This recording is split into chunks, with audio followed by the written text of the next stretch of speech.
everyone's talking about just about every other derby come this weekend. This one's kind of slipping under the radar, but for you guys, this means huge. Yeah, of course.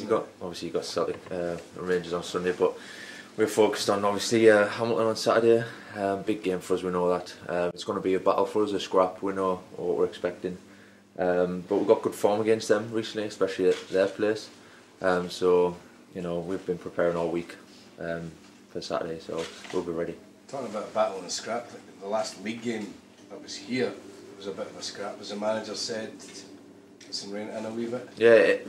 Yeah, before every Hamilton game, he says the same thing. It's not going to be easy. It's a derby, isn't it? So we're expecting to battle, to scrap for it. But once we've got win the battle and scrap, we've got players that on the ball that can win us the games. So what we're expecting. How are you viewing competition in terms of getting in the team? Yeah, it's been tough. Yeah. Obviously, I've been out for a few weeks, but I've been back about 3 weeks now. But the boys up front have been doing really well. So I know I've got to be patient and keep working hard in training. And as I say, just be patient, wait for my chance to get back in. It's been a bit of a topsy-turvy season for Motherwell, but when you analyse the 2 semi-finals, it's pretty good going, isn't it? It's been really good, yeah. Bit different last season. Relegation scrap last season, but this season we're looking more ahead of us instead of behind us. And as you say, we've got 2 semi-finals, 1 final, and we've just got to try and build on that. It's awards season coming up, and people are starting to think about Manager of the Year contenders and things like that. Yeah, 100%. Yeah. Steve Clark's obviously one of the guys that's sort of leading that sort of front. But do you think Stephen here's the way that he's performed this season, getting used to one final, potentially another, potentially top 6 as well? As you say, yeah, potentially 2 finals in 1 season, and potentially top 6. But yeah, he's done fantastic for us.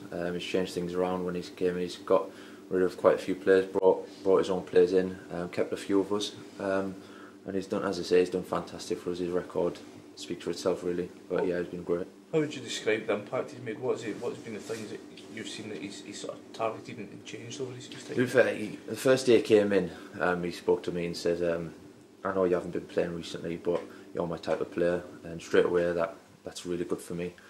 So he says he wants to try and build a squad around me, which was great. But he says he likes big physical players, aggressive players. And we've got that. We're a physical team, we're really strong, we're good. We've got 3 boys at the back that can do everything and play. They're strong.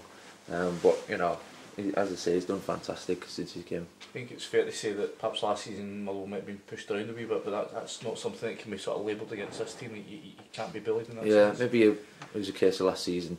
Players didn't know what they were doing. We were chopping and changing formation and things like that. And I think the players knew they were playing. The 11 knew that there was no really competition because the manager, he had his team. But this year we've got 18, 19 players that could all play week in, week out. So it's good. It's good to have competition, obviously, for the manager, and it keeps those players on their toes. I suppose he's shown that by yourself. Obviously, he said at the start of the season you're going to be first choice, but even you've had to take weeks. Yeah, of course. Yeah, he says that to me. He says he wants me to be the main man, especially when Malty left.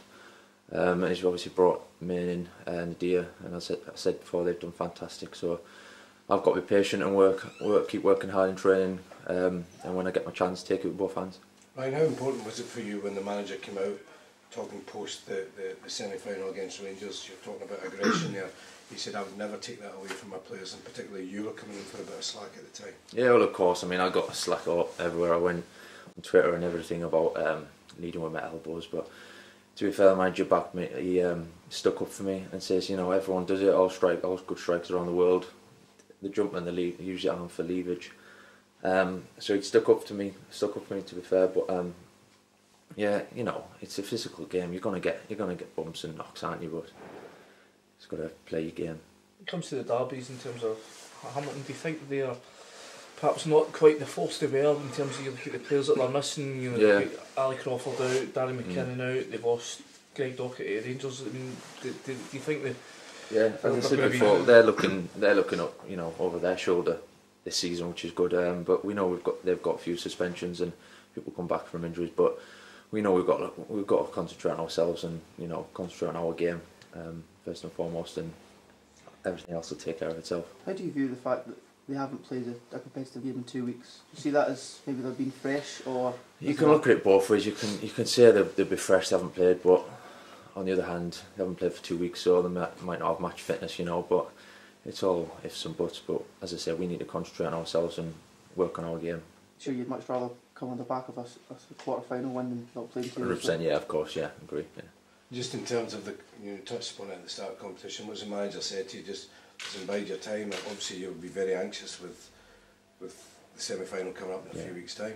Yeah, of course I want to play. I mean, every player wants to play, you know, if you don't, you're in the wrong sport. But as I say, Curtis and Tanner have all been doing their jobs, been scoring, been doing really well, so I've got to be patient, and if I get a chance on Saturday, as I say, I've got to take it with both hands, and if I don't play the semi-final, I've got to come on and, you know, do everything right, and if I do, great, fantastic, I'll give 100%. The disappointment of the last time you were at Hampden, do you think that's going to sort of fire us on for the rest of the season and lift performances? And we want to go one step further this time, obviously, and win the tournament. We don't want to be there just to make up the numbers.